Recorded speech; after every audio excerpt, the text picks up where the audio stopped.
નમસ્તે મિત્રો, વેધર અપડેટમાં આપ સૌનું સ્વાગત છે. આજે આપણે જોઈશું ચોમાસાની હાલની શું પરિસ્થિતિ છે અને ચોમાસું કેમ અટકી ગયું તો તેના પાછળના શું સંભવિત કારણો છે. સાથે સાથે આગામી દિવસોમાં સારા વરસાદની ગુજરાતમાં શું સંભાવના દેખાઈ રહી છે. તો તમે છેલ્લે જે ચોમાસું 4 જૂને કેરળમાં પ્રગતિ કર્યા બાદ જે છે એ ધીમે ધીમે 8 જૂન સુધી તમે જોઈ શકો કે મહારાષ્ટ્રના જે હરનાઈ અને આપણે સોલાપુર સુધી આવીને ફરી એક વખત થંભી ગયું હતું. ત્યારબાદ જે છે એ લગભગ 23 જૂનની આજુબાજુ 22 જૂનની આજુબાજુ મુંબઈ કાંઠે પહોંચ્યા બાદ લગભગ 23 જૂને જે છે ગુજરાતના સુરત સુધી ચોમાસું આવીને ફરી એક વખત અટકી ગયેલ છે. તો ચોમાસું જે છે આગળ વધવા સાથે સાથે અટકી જવા માટે આપણે મુખ્ય કારણોને વાત કરીએ તો ઉત્તર ભારતમાં જે છે એ ખાસ કરીને આપણે શિયાળાની સિઝનમાં વેસ્ટર્ન ડિસ્ટર્બન્સ એટલે પશ્ચિમી વિક્ષોભ જે આવતા હોય છે એ લગભગ એપ્રિલ અને મે બાદ જે છે એની ફ્રીક્વન્સી એટલે એનામાં ઘટાડો જોવા મળતો હોય છે. પરંતુ ચાલુ વર્ષે એટલે કે 2026માં જે વેસ્ટર્ન ડિસ્ટર્બન્સ છે એ એક ઉપર એક એટલે કે સતત જે છે વેસ્ટર્ન ડિસ્ટર્બન્સ ઉત્તર ભારતમાંથી પસાર થઈ રહ્યા છે. હજુ એક વેસ્ટર્ન ડિસ્ટર્બન્સ જે છે એ 2 જુલાઈએ ઉત્તર ભારતને પ્રભાવિત કરનાર છે. તો જે આ વેસ્ટર્ન ડિસ્ટર્બન્સના કારણે જે છે અરબ સાગરનો ભેજ જે ચોમાસાની પ્રગતિ દરમિયાન મધ્ય ભારતમાં અને દક્ષિણ ભારતમાં પહોંચવો જોઈએ એની જગ્યાએ અરબ સાગરનો ભેજ છે એ ઉત્તર ભારત તરફ રાજસ્થાન ઉપર થઈ પંજાબ હરિયાણા ઉપર થઈ અને ઉત્તર ભારતમાં અરબ સાગરનું ભેજનું પ્રવહન થતું જોવા મળ્યું છે. સાથે સાથે અન્ય કારણ આપણે જોઈએ તો જે આપણો જે વિષુવવૃત્ત વિસ્તાર કહેવાય છે પૃથ્વીનો ઇક્વાટોરિયલ રિજન કહેવાય છે. ત્યાંથી ચોમાસાની સિઝન દરમિયાન જે ઇક્વાટોરિયલ ફ્લો આપણે કહીએ છીએ જે વિષુવવૃત્તીયમાંથી જે પવનો આવે છે દક્ષિણ ગુજરાતમાંથી ઉત્તર ગુજરાતમાં આ જે મદાગાસ્કર જે આફ્રિકાનો ટાપુ છે ત્યાં અથડાઈ અને ભારત તરફ એટલે અરબ સાગર જે વળાંક લેતા હોય છે સોમાલિયા તરફથી એમાં અત્યાર સુધી નબળાઈ જોવા મળી હતી. અને અન્ય આપણે કારણોની વાત કરીએ તો અરબ સાગરમાં આપણે જ્યારે અલ્નીનોની પરિસ્થિતિ બનતી હોય છે ચાલુ વર્ષે અલ્નીનોની પરિસ્થિતિ તમે જોઈ શકો છો પ્રશાંત મહાસાગરમાં અલ્નીનોનું ડેવલપમેન્ટ થઈ ગયું છે.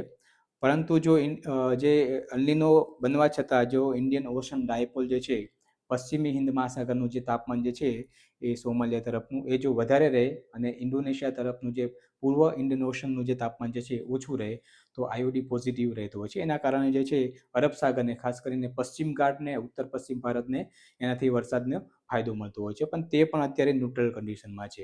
સાથે સાથે અન્ય એક જે આપણે ઇન્ટ્રાસિઝનલ જે પેરામીટર કહીએ છીએ જે મેડન જુલિયન ઓસિલેશન ઇન્ડેક્સ જે એમજેઓ જે છે અત્યારે પહેલા ફેઝમાં છે જે અત્યારે ખાસ કરીને હિન્દ મહાસાગરને સપોર્ટ કરતો નથી જોવા મળી રહ્યો પણ આગામી દિવસોમાં એટલે કે જુલાઈના પ્રથમ અઠવાડિયામાં જે છે એ એમજેઓ જે છે લગભગ બંગાળની ખાડીને સપોર્ટ કરે તેવી સંભાવના દેખાઈ રહી છે.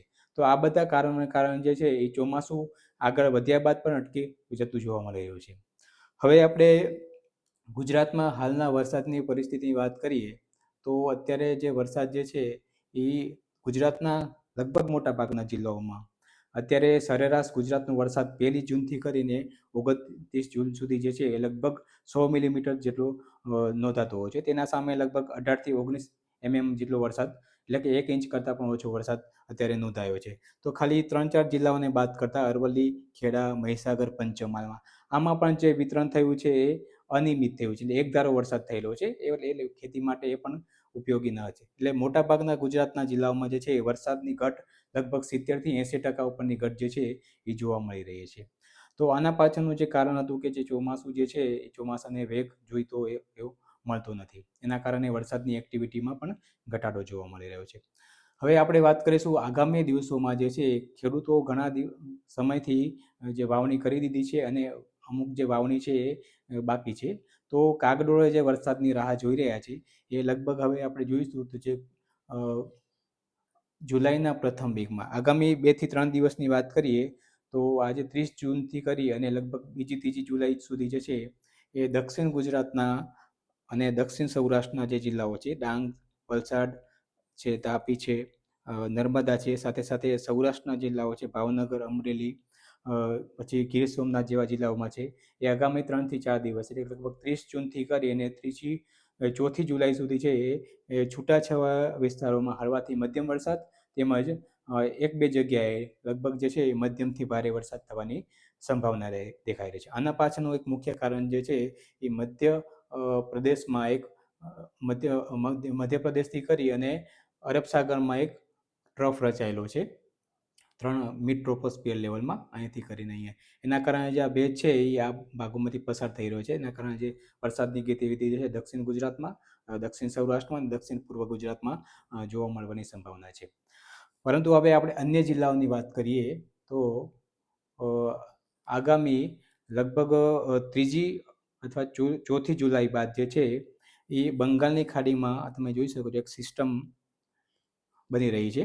અત્યારે સાયક્લોનિક સર્ક્યુલેશનના સ્વરૂપમાં છે, પણ ધીમે ધીમે પ્રબળ બનીને જો લો પ્રેશર સિસ્ટમ બને છે અને સાથે સાથે ઉત્તર પશ્ચિમ તરફ જો આગળ વધે છે તો લગભગ 3થી 4 જુલાઈ બાદ જે છે એ ઉત્તર ગુજરાતના જિલ્લાઓ સાબરકાંઠા, અરવલ્લી, મહેસાણા તેમજ ઉત્તર પૂર્વ ગુજરાતના જિલ્લાઓ જે છે મહીસાગર, અરવલ્લી અને અન્ય દાહોદ, પંચમહાલ સાથે સાથે મધ્ય ગુજરાતના જિલ્લાઓ જે છે આણંદ, ખેડા, ત્યારબાદ વડોદરા જેવા જિલ્લાઓ જે છે અમદાવાદ, ગાંધીનગર તેમાં લગભગ 4 અથવા 5 જુલાઈ બાદ જે છે એ વરસાદની ગતિવિધિમાં વધારો જોવા મળવાની સંભાવના દેખાઈ રહી છે. તમે જોઈ શકો છો કે આ 5મી જુલાઈએ 5મીથી 6 જુલાઈ જે છે ઉત્તર ગુજરાતના લગભગ બધા જિલ્લાઓ, મધ્ય ગુજરાતના જિલ્લાઓ, દક્ષિણ ગુજરાતના જિલ્લાઓ અને દક્ષિણ સૌરાષ્ટ્રના જિલ્લાઓમાં જે છે એ મધ્યમથી કરી અને ભારે વરસાદ થવાની સંભાવના દેખાઈ રહી છે. તો જે ખેડૂત મિત્રોનું જે વાવણી કાર્ય હજુ સુધી જે રાહ જોઈ રહ્યા છે તે લગભગ જે છે એ જુલાઈના પ્રથમ અઠવાડિયાથી કરી અને બીજા અઠવાડિયા દરમિયાન જે છે એ ગુજરાતમાં લગભગ સારો વરસાદ થવાની સંભાવના દેખાઈ રહી છે. તો તેને ધ્યાનમાં રાખીને જે વાવણી કાર્ય છે એ પૂર્ણ થવાની સંભાવના વરસાદના આધારે દેખાઈ રહી છે.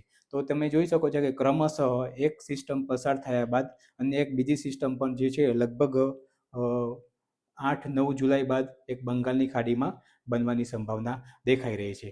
તો એ ધીમે ધીમે જો ફરીથી એક વખત ઉત્તર પશ્ચિમ તરફ ગતિ કરે છે તો 10 જુલાઈ બાદ પણ જે છે વરસાદની ગતિવિધિ ચાલુ રહે તેવી સંભાવના દેખાઈ રહી છે. તો ખેડૂત મિત્રોએ ઘણા સમય સુધી વરસાદના કાગડોળે રાહ જોઈ રહ્યા છે. તો તે લગભગ રાહ જે છે એ લગભગ જુલાઈના પ્રથમ અઠવાડિયામાં પૂર્ણ થવાની સંભાવના દેખાઈ રહી છે. તો આ જે વાત હતી ચોમાસું પ્રગતિ શું છે, શેના કારણે અટકેલું છે, જવાબદાર કારણો શું હતા અને સાથે સાથે વરસાદના એક સારા રાઉન્ડની સંભાવના જે જુલાઈના પ્રથમ અઠવાડિયામાં દેખાઈ રહી છે તેના વિશે. ખૂબ ખૂબ આભાર.